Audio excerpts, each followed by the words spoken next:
Assalamualaikum warahmatullahi wabarakatuh. Perkenalkan, nama saya Fitria Octaviana, saya dari kelas 10 KL 1. Saya ingin menjelaskan tentang materi Kesultanan Islam Makassar.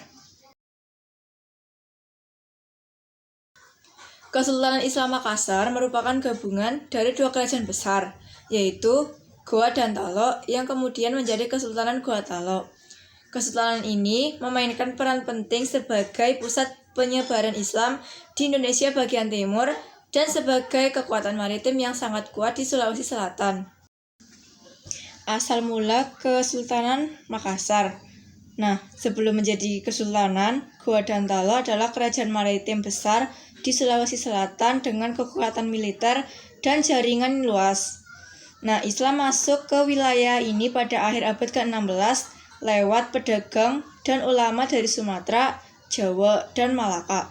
Pada tahun 1605, Raja Goa yaitu Mangrangi Daeng Manrobia dan Raja Talo Karuang Motoaya memeluk agama Islam.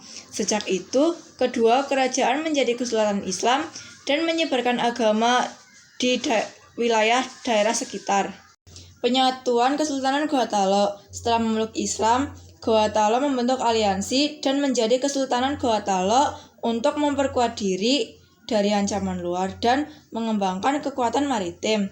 Sultan Alauddin atau I Mangarangi Daeng Manrobi menjadi sultan pertama yang memeluk Islam.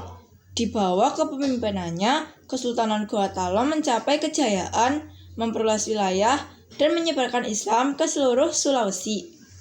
Kejayaan Kesultanan Goa Talo. Kesultanan Goa Talo menguasai sebagian besar Sulawesi Selatan dan mempengaruhi Kalimantan serta Nusa Tenggara.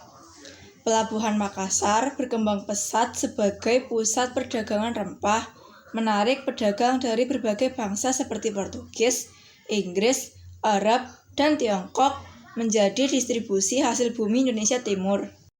Konflik Kesultanan Goa Talo dengan VOC. Kesultanan Goa Talo berseteru dengan VOC yang ingin memonopoli perdagangan di Makassar.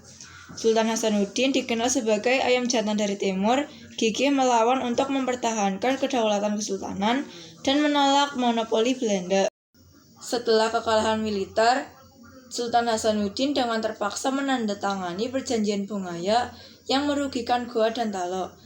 Kesultanan kehilangan sebagian wilayah dan pelabuhan Makassar dikendalikan VOC yang hanya membuka perdagangan bagi Belanda. Perjanjian ini menandai kemunduran Goa Talo secara ekonomi dan politik. Perjanjian ini menjadi titik awal kemunduran Kesultanan Goa Talo. Kekuatannya semakin melemah, baik ekonomi maupun politik. Kesultanan Goa Talo berperan besar dalam penyebaran Islam di Indonesia Timur. Hingga kini, budaya Makassar termasuk adat, sistem sosial, dan seni masih dipengaruhi oleh warisan kesultanan.